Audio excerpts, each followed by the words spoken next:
Hello everybody! Today we are going to talk about muscles. Sorry for those numerous pop-ups. We will be watching a few animations today. Okay, so first we want to always remember to continue our study techniques, to keep trying new things, to keep improving upon our study skills. And so today's study tip, try teaching another student or a small group, whatever your study group. And this is really good for a few reasons. You cannot fool yourself and you can't fool others about your understanding and how well you remember the material. So it will really help you to know where you're at, but also the things that you do remember and understand, it really helps to solidify those when you're teaching it or explaining it to somebody else. And when you do this, try to not just give a definition, but maybe draw a sketch or pull up a picture and explain the picture and the parts of the picture and the process, right? So really try to teach, not just regurgitate some memorized definition. Okay, so I think you guys get the point, and I think you're going to do great. So for our chapter today, it's the first part of the skeletal muscle, chapter 12. And so I know you've already learned about muscles, so the first thing we're going to do today is see what you remember. Can you name the 3 types of muscles? Okay, now can you name the 3 types of muscles and whether they're voluntary or involuntary? Are they striated or non-striated? So go ahead and pause the video and see if you can write down the 3 types of muscles: voluntary, involuntary, striated, or non-striated.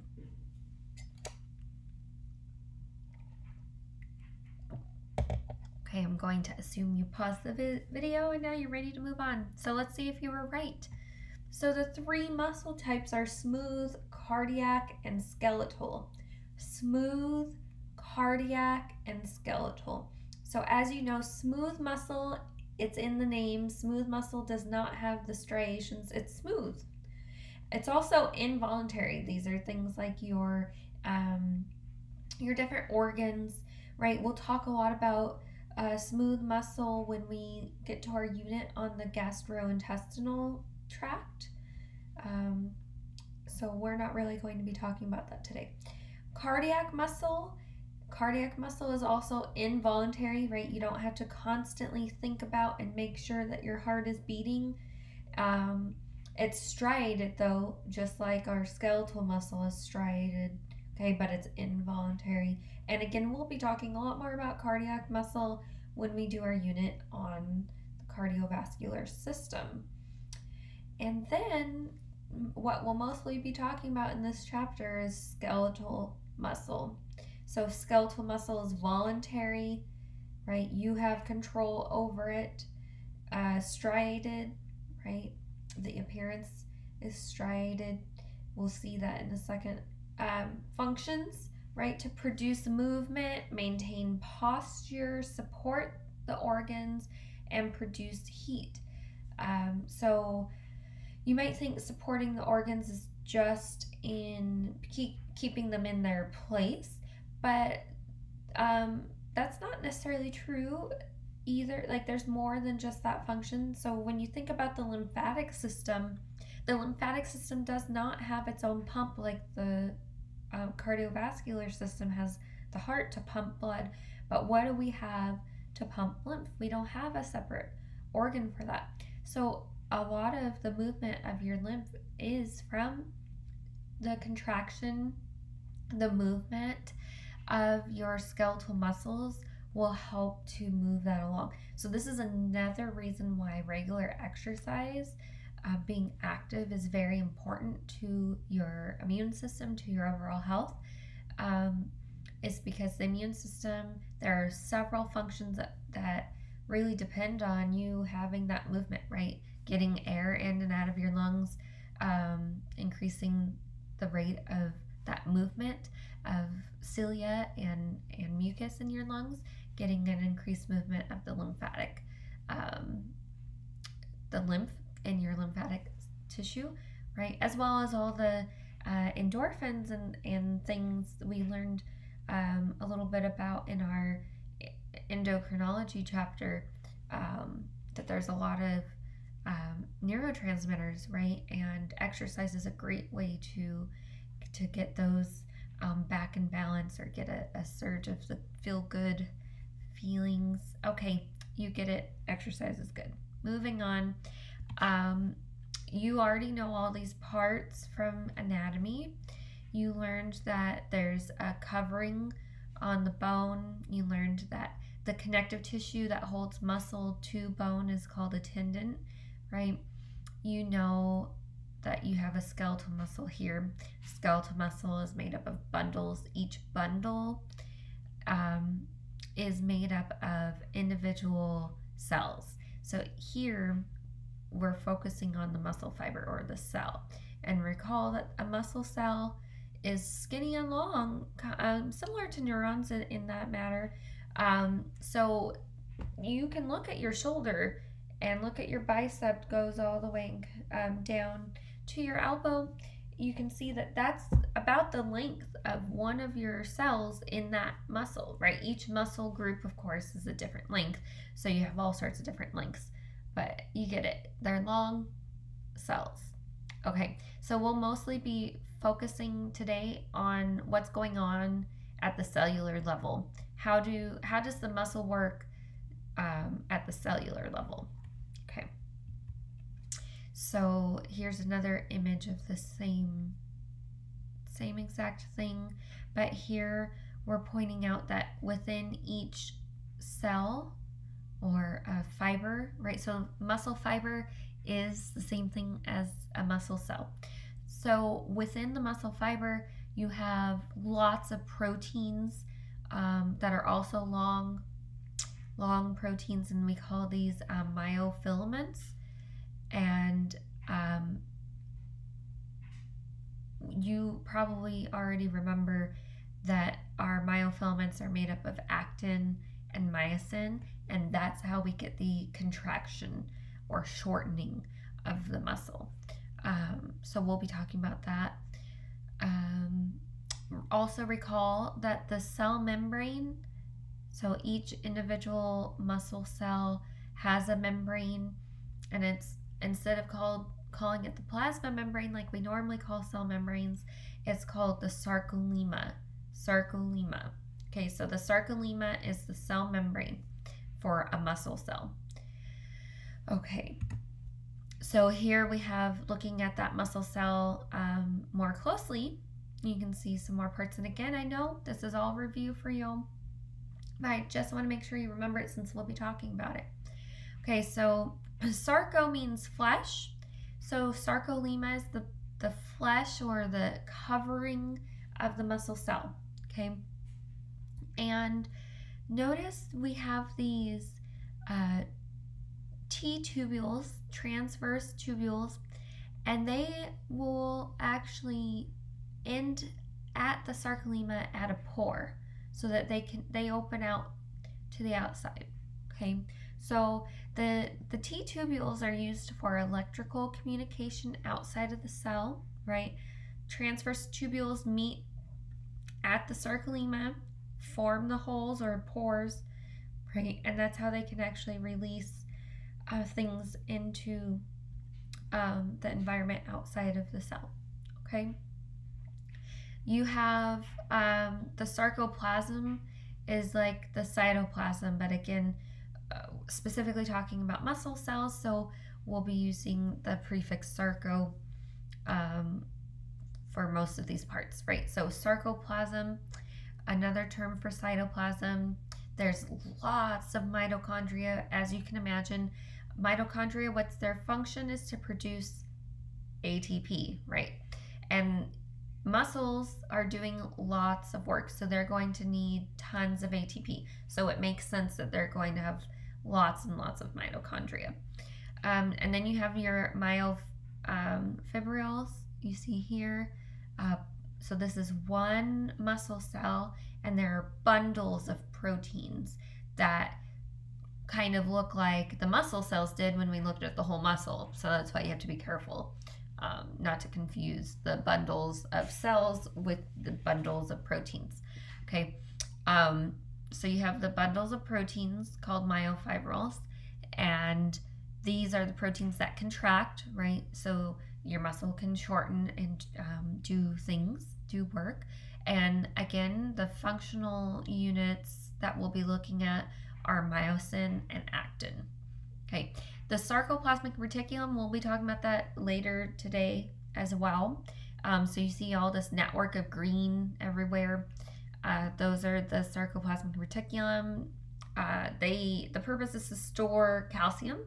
As you'll see, calcium plays a very important role in muscle contraction. So we'll be seeing that at the end of, or towards the end of today's lecture. And today's lecture should only be about 30 to 45 minutes, even with the video clips we'll be watching. So hang in there, take breaks as you need, but please make sure you watch the whole video. Okay, so this is a repeat of everything I was saying as we looked at the image on the previous slide, right? So the sarcolemma, sarco means flesh. This is the plasma membrane of the muscle fiber. Muscle fiber is synonymous with muscle cell. Sarcoplasm is another term for cytoplasm, the inside gel-like stuff of the cell. There are lots more mitochondria inside of a muscle fiber than there are other cells because they have a high demand for energy to do work, right? Myofibrils are the proteins, the bundles of proteins within the cell that are used for contraction, right? Made up of actin and myosin mostly. We have our sarcoplasmic reticulum, stores high concentrations of calcium. Calcium is very important, plays a very important role in muscle contraction and relaxation. So we'll be looking at that later today. T-tubules, T stands for transverse. So T-tubules, transverse tubules for electrical communication with the outside of the cell. And again, that forms pores in the membrane, the sarcolemma, as you saw on the last picture. Okay, so now let's get down to business. Actin and myosin.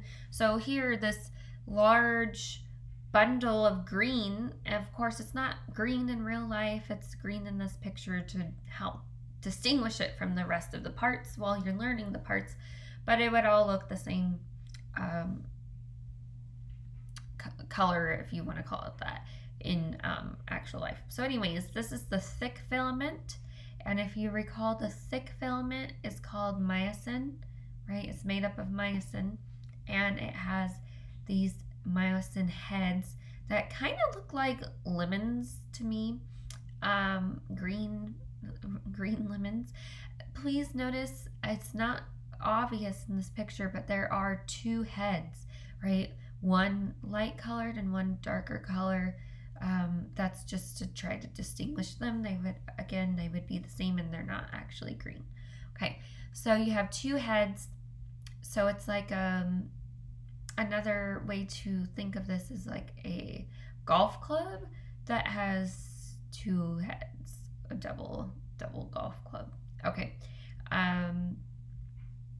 What else do I want to talk about? I want to talk about within this myosin head, there's an ATP binding spot.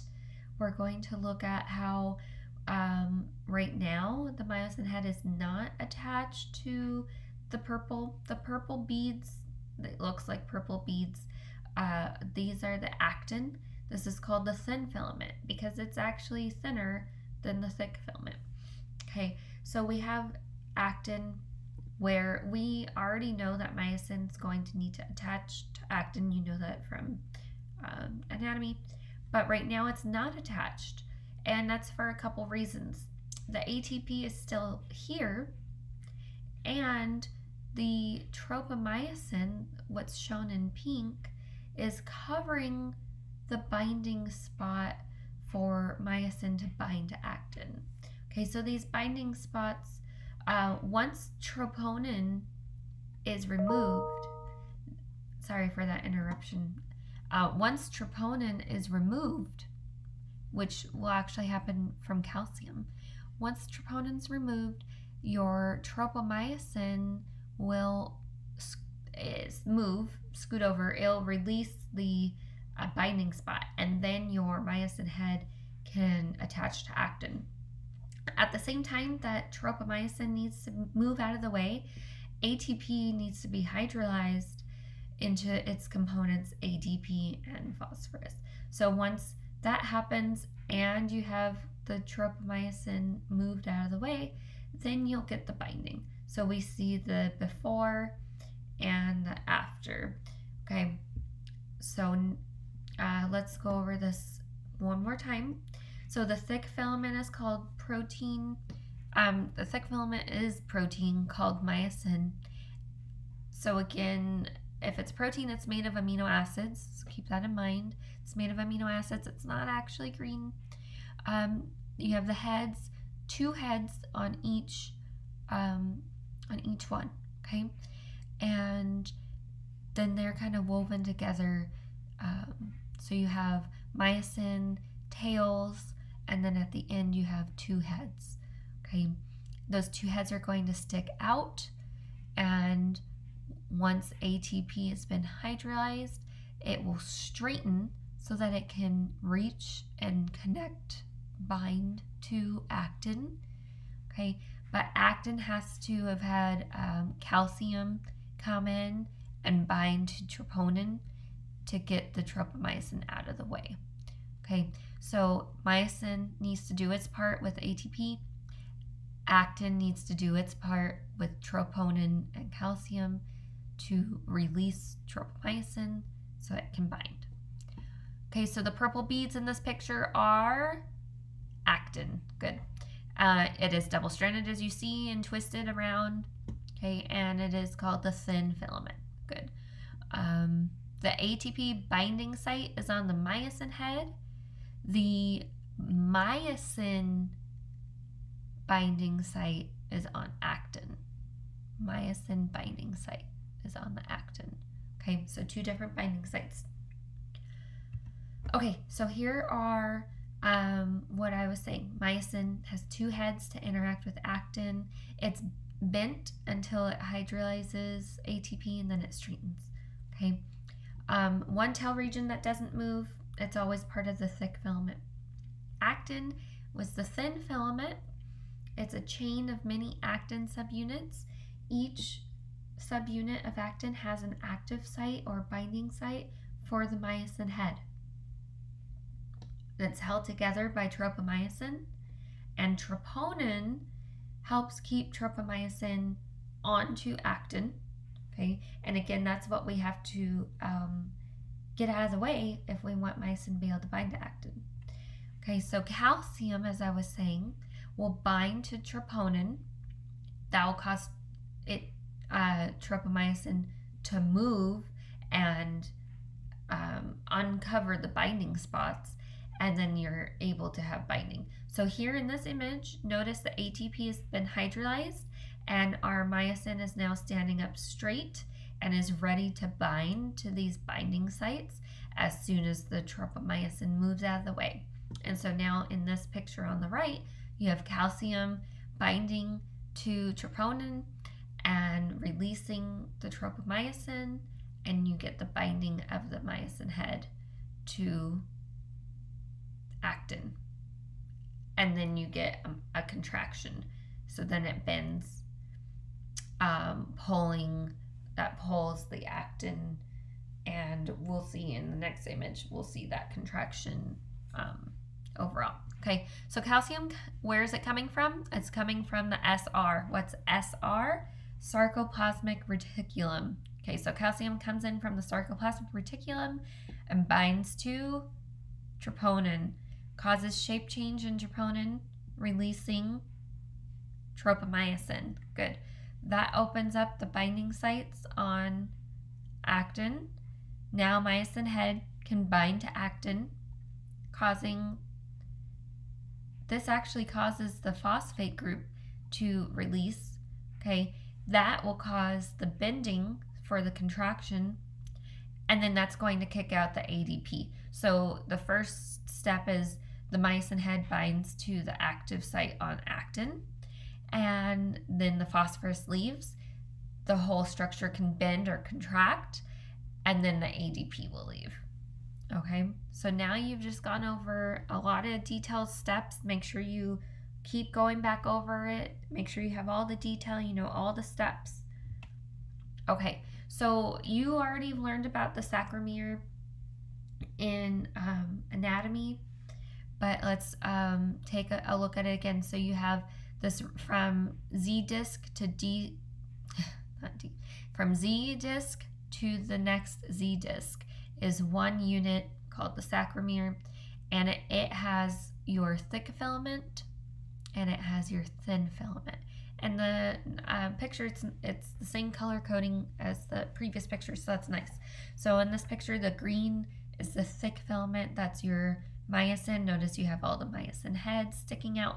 There are two for each one, but you can't see them in this image. The purple bead-like twisted protein is your thin filament, and that's your actin. Okay, and so you know that the myosin head is going to reach up, attach to actin, and then contract. It's going to pull it, and when it pulls it, it's going to actually make the sarcomere will be smaller. The space between Z to Z will be a smaller space.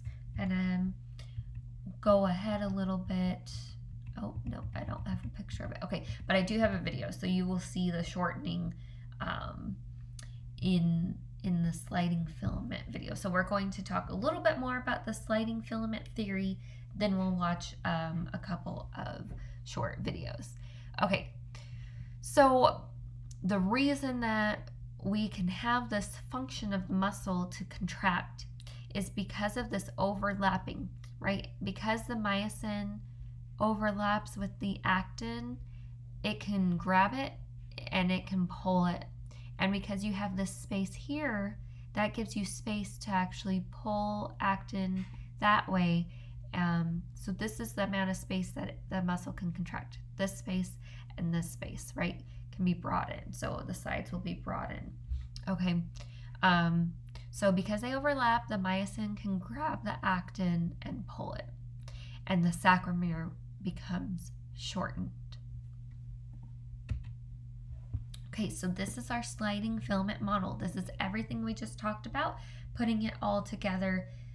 Okay, and then we'll watch the animations to make sure that you've got it. Okay, so resting fiber, the cross bridge is not attached to actin. Okay, so here you have your myosin head being called the cross bridge. This whole unit here is being called the cross bridge, is not attached to the actin yet, but it's ready to, because notice that the ATP is hydrolyzed into ADP and phosphorus, and this head is now sticking straight up. So it is ready and waiting to bind. So the next step, as long as calcium has come in and the tropomyosin has moved out of the way, then you're ready to bind. So that's what's going to happen here. The cross bridge is going to be binding to actin. Okay, as soon as the myosin head binds to the actin, notice the little phosphorus has popped out. Okay, once that phosphorus has left, you're ready for the power stroke, which is the contraction of the myosin, or the bending of the myosin, pulling the actin, and that also causes the ADP to shoot out or be released. Okay, and so that's the power stroke, because upon binding, phosphorus is released. It causes the conformational change in myosin, change in shape of myosin, and now the power stroke happens. Power stroke causes the filaments to slide, right, contract, become smaller in space. That sarcomere becomes smaller. ADP is released, and a new ADP will then be able to come in and bind, and the whole process will start over. Okay, so the ATP comes in and binds. Notice when ATP comes in, you're no longer attached. Myosin is no longer attached to actin. Okay, so ATP binds to myosin head, allowing it to release from actin. That's how you get that release. Then ATP will hydrolyze, forming the cross bridge, right? So then this hydrolyzes, and now our cross bridge is ready to do it all over again. Okay, so ATP is hydrolyzed, causing the cross bridge to return to its original orientation, to stand up, to be ready to bind to actin. Okay, I think you've got it. Let's watch our cross bridge cycle. I'm going to just need a second. This is probably about as big as I can make it, and you can still see. Okay. Oh, also these videos are from your textbook, so you have access to them at all times. During contraction of a muscle, calcium ions bind to troponin. This moves tropomyosin out of the way and uncovers binding sites for myosin on the actin myofilaments. ADP and phosphate are attached to the myosin head from the previous cycle of movement. The myosin heads attach to the exposed binding sites on the actin myofilaments to form cross bridges, and the phosphate is released. Energy stored in the head of the myosin myofilament is used to move the head. This causes the actin myofilament to slide past the myosin myofilament. The ADP is released from the myosin head as it moves. The bond between actin and the myosin head is broken when an ATP molecule binds to the myosin head. The ATP is broken down to ADP and phosphate, releasing energy, which is stored in the myosin head and will be used later for movement. The head of the myosin molecule returns to its upright position and is ready to bind to actin again. If calcium ions are still present, the entire sequence is repeated. And why does it say if calcium ions are still present? Because remember, calcium is needed to bind to troponin and release tropomyosin. Releasing tropomyosin will allow myosin to bind to actin. Great. So this video pretty much had every detail except for the tropomyosin and troponin, right? Okay. Now we're going to watch the sliding filament video so that you can see the shortening of the muscle. Okay, here we go.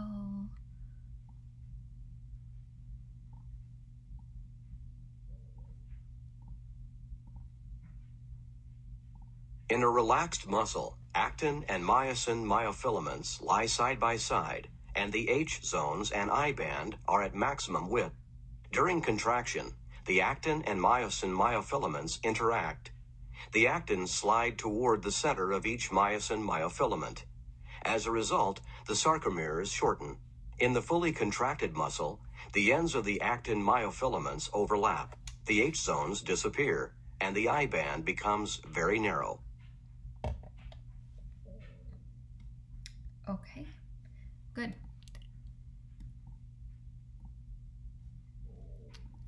All right, so steps of the sliding filament model. Hopefully this is a lot of repetition for you and you're getting it memorized already. Okay, myosin head holds the ADP and phosphorus plus the energy from that, okay? Calcium has to be released from the sarcoplasmic reticulum. That calcium will then bind to troponin, releasing tropomyosin. Okay, now the myosin binding site on actin is free. Myosin will then bind to actin, and then the phosphorus is released from the myosin head, causing a change in shape right as the myosin bends, and that's the power stroke. So the power stroke of myosin head slides the filament, and then the ADP is released. Now your actin has slid past your myosin, and you need to release your myosin so that it can happen again. So ATP comes in, right? Step 7. ATP comes in and binds to the myosin, and that allows it to detach from actin. And the ATP is then hydrolyzed into ADP and phosphorus, and that myosin head stands up straight again, and it's ready to repeat this whole cycle once again. As long as you have calcium present, it will repeat. So you need calcium and you need ATP in order for the sliding filament cycle to happen. Okay. So your book has a lot of interesting little extra tidbits in those little boxes. Sometimes they're clinical focus, right? Clinical investigation, clinical application, right? All those little green and blue boxes. They're very interesting. So I want to read the one about rigor mortis.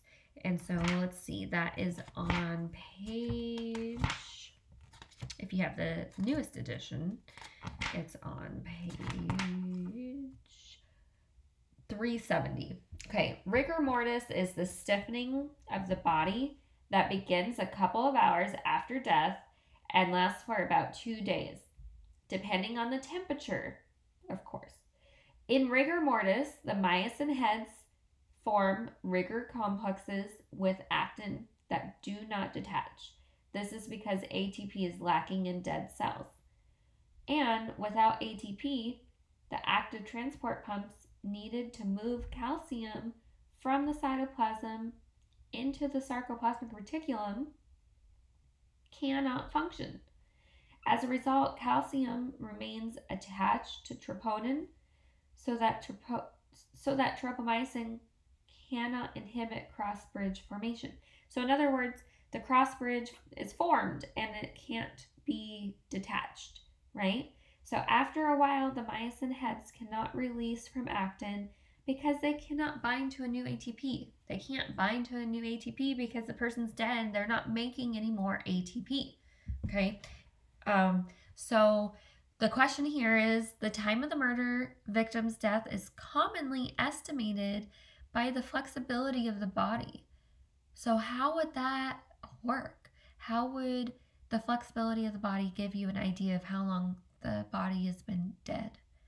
Okay, think about that for a minute. Pause the video.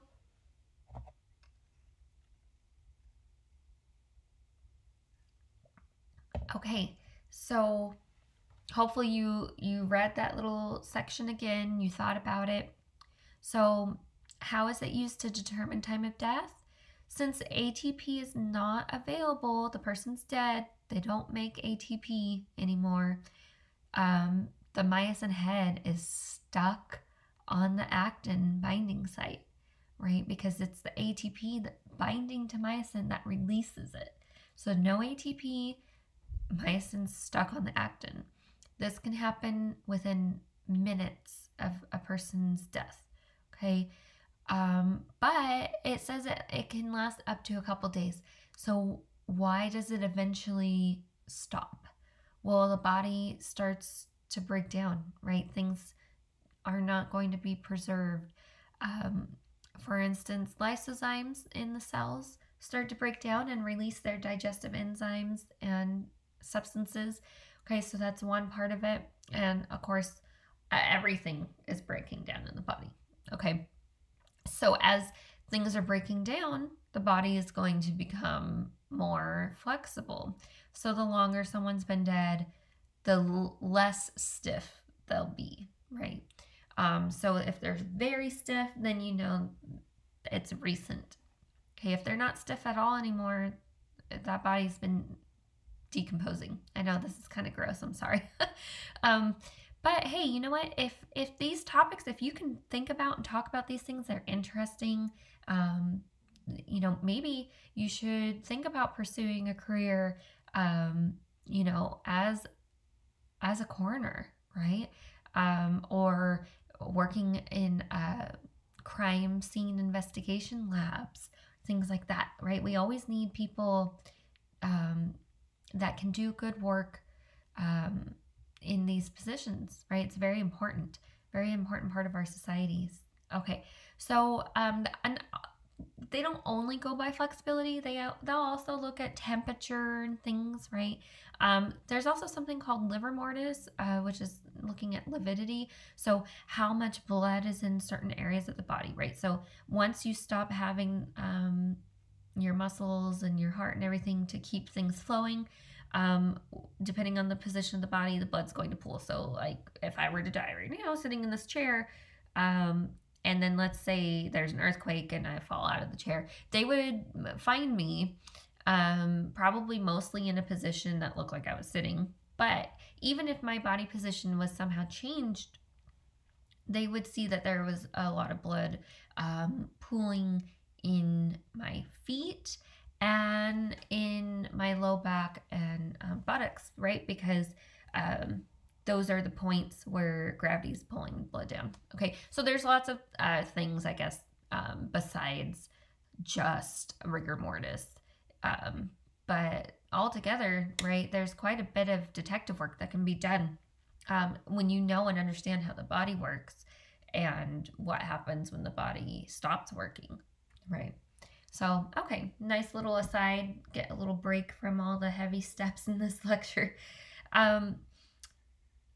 Okay, so excitation, contraction, coupling. So now you've learned all the steps of muscle contraction, but what causes the calcium to enter in the first place, to start the sliding filament, right? So now we're going to look at the beginnings. And you already know most of this because we already did our chapter on neurology.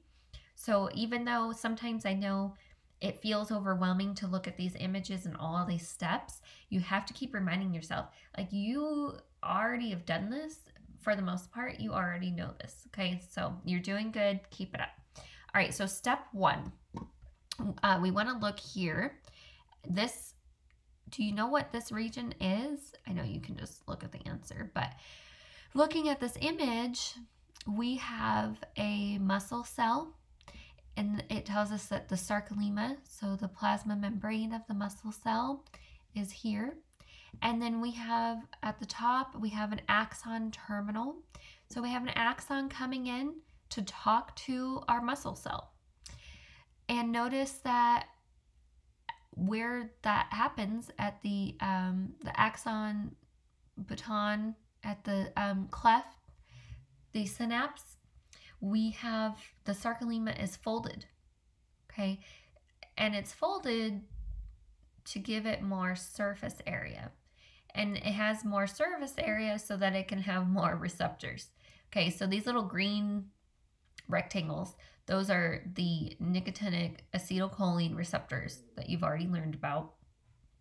Okay, so we have a lot of those receptors there. So once you get a stimulus from your axon, it's going to release neurotransmitter, just like we've learned before.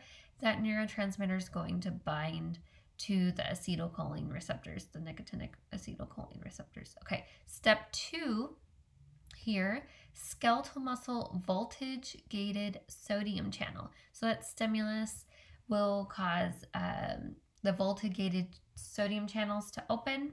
Okay, now step three, transverse tubules, voltage gated calcium channel. So here now we see the calcium movement. Okay, so we see calcium channels are now activated. Okay, and then step four, sarcoplasmic reticulum calcium release channel. So you get the release of calcium. Okay, so now let's look at that. This image here is just to show you another image of the folded sarcomere at the synapse. Okay, so it's the same thing we were just looking at. Right, so remember that that's the synaptic cleft. This is the synapse between your motor neuron and your muscle cell. At the sarcomere, it's folded so you can have more receptors. And also I wanted to point out that the part of the membrane, the sarcomere that's folded and that's going to be interacting with the neuron, we call this the motor end plate. So you've probably already seen this in lab, or you're going to as you start on the PhysioX lab. It'll be talking about the motor end plate. Okay, so that's that. Okay, so what was the excitation-contraction model that we just looked at, this coupling?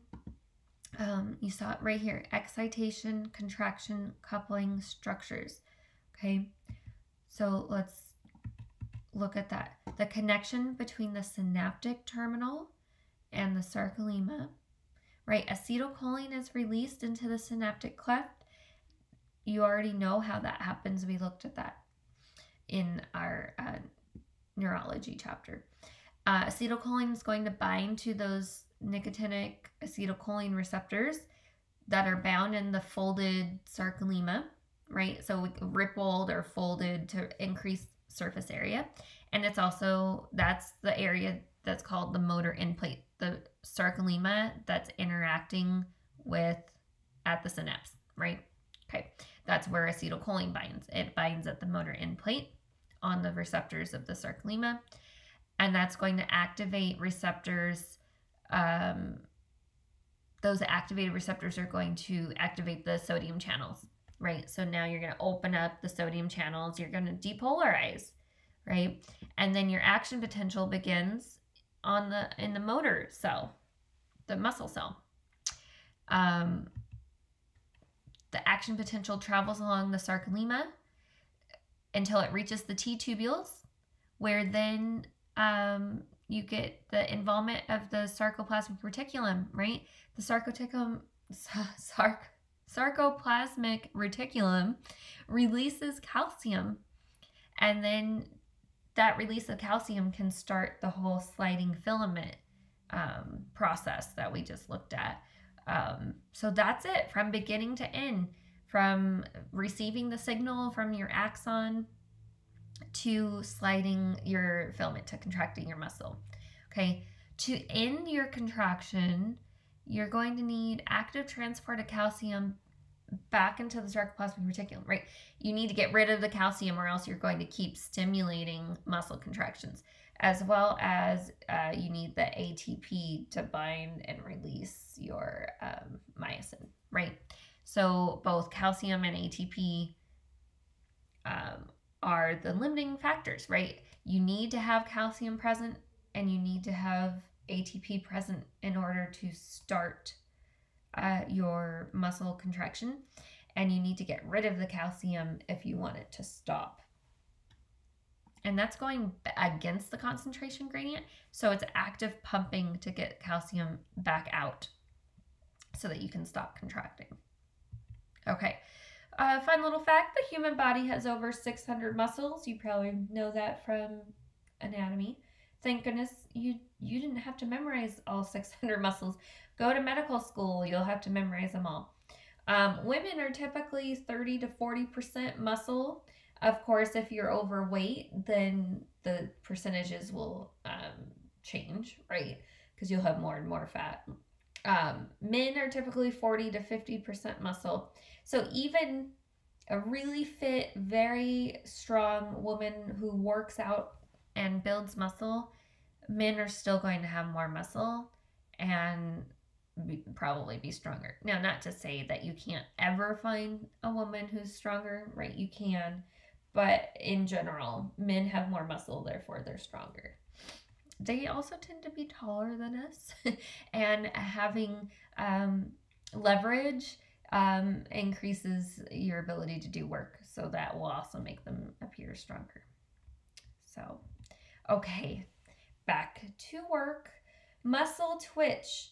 You are looking at the muscle twitch in the PhysioX software. If you've already started it, then you might already know this, but let's go over it just in case you're wondering.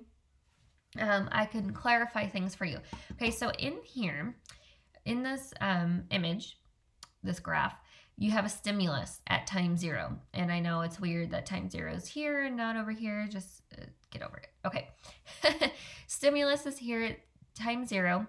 And from time 0 until the contraction phase begins, it appears like there's nothing happening. It's not true. There's actually a lot happening behind the scenes to get that contraction started. All that stuff we just learned about, right? All those steps.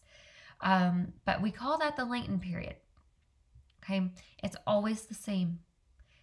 Adding more stimulus is not going to change it. You have to have time for your neurons to talk to your muscles and for all the activation of everything to happen, right? Everything, all the steps that we just learned. Okay, so then you go into your contraction phase, and then you go into your relaxation phase. And notice relaxation phase is always longer. It takes more time, okay?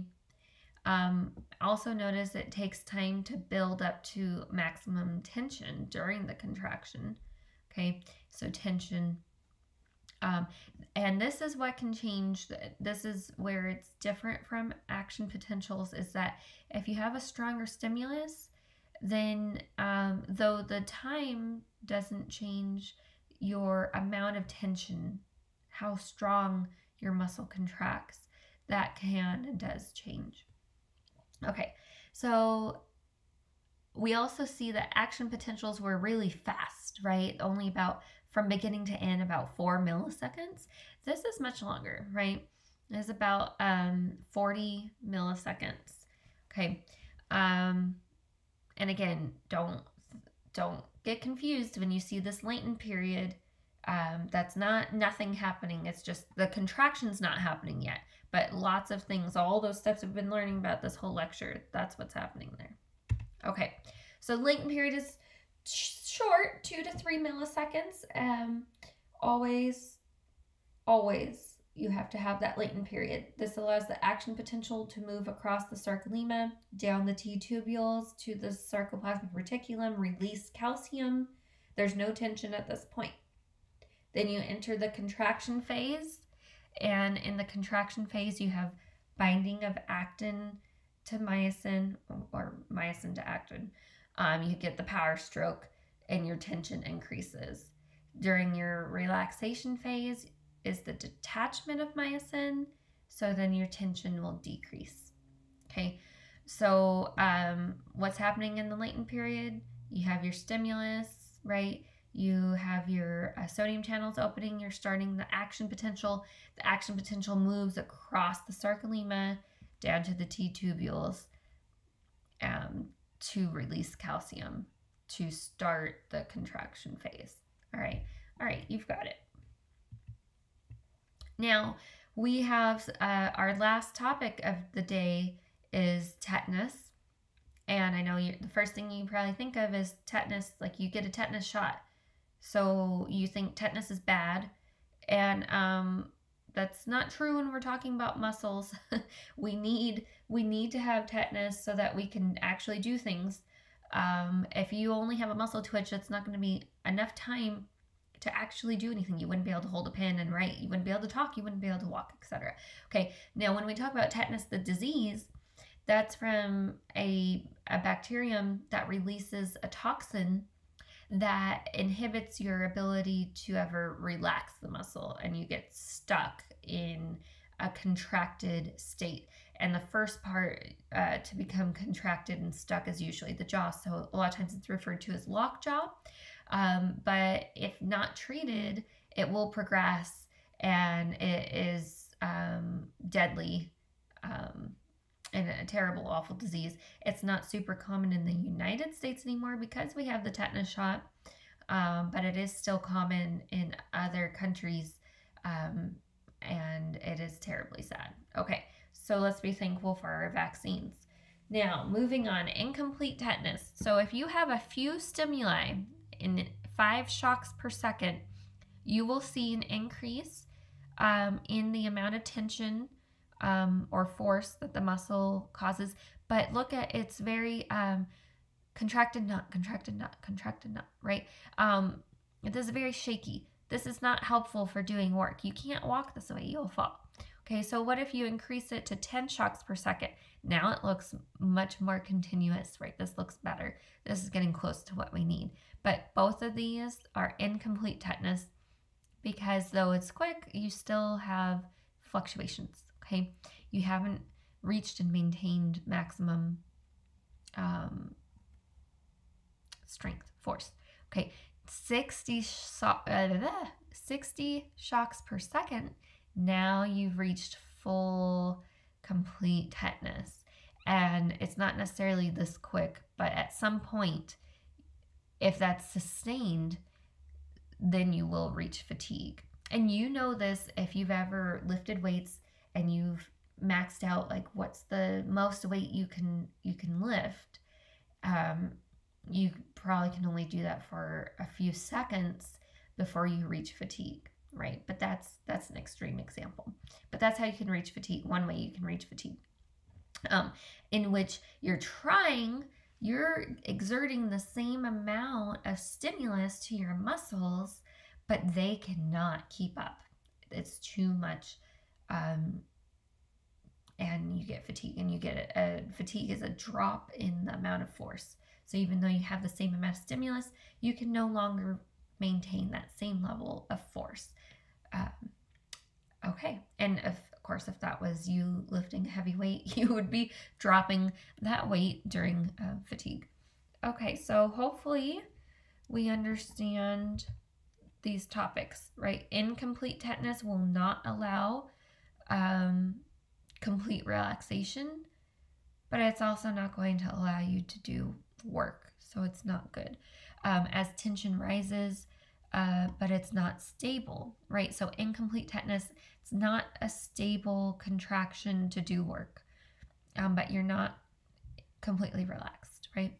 Complete tetanus, very fast stimuli, keeping those calcium levels high to trigger lots of constant contraction of the muscle, so your tension remains strong and constant until you eventually reach fatigue. Okay, but this is good. Complete tetanus is good. It allows you to do sustained work. You can walk, you can talk, you can write. Okay. All right, so now we will end with 2 last video clips, one for excitation-contraction coupling, and then one for the neuromuscular junction. Those were the last topics before tetanus. And then that's it. So not too bad, right? All right.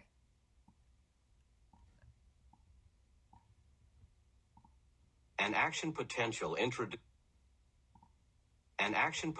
introduced at the neuromuscular junction is propagated along the sarcolemma of the skeletal muscle. At the T-tubule, the action potential is propagated on the T-tubule membrane into the interior of the muscle cell near the... Sorry guys, I'm trying to get the little window to get out of your way, but it's not working here. Let me try something else. Sorry guys. This is acting really weird.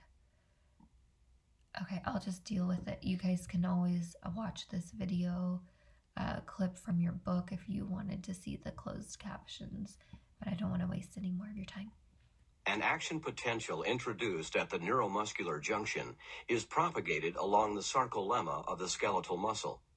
At the T-tubule, the action potential is propagated on the T-tubule membrane into the interior of the muscle cell near the ends of the sarcoplasmic reticulum. The depolarization of the T-tubule membrane causes nearby voltage... Okay, I did figure it out though. I see what I did wrong. All right. You're gonna know that first step really well. Okay, here we go. An action potential introduced at the neuromuscular junction is propagated along the sarcolemma of the skeletal muscle. At the T-tubule, the action potential is propagated on the T-tubule membrane into the interior of the muscle cell near the ends of the sarcoplasmic reticulum. The depolarization of the T-tubule membrane causes nearby voltage-gated calcium ion channels on the sarcoplasmic reticulum to open, resulting in an increase in the permeability of the sarcoplasmic reticulum to calcium ions. Calcium ions then diffuse from the sarcoplasmic reticulum into the sarcoplasm. Long filamentous tropomyosin proteins lie on two sides of the actin myofilament, covering up the sites where myosin can bind to the actin myofilament. Globular troponin proteins are attached to the tropomyosin. When calcium ions bind to troponin, this causes troponin to change conformation and move the tropomyosin. When the tropomyosin moves, this uncovers the myosin-binding sites on the actin, allowing myosin heads to bind and form cross bridges. The cross bridges play a role in muscle contraction. Okay, great. Sorry for all those technical difficulties. Now we'll watch the neuromuscular junction. Okay.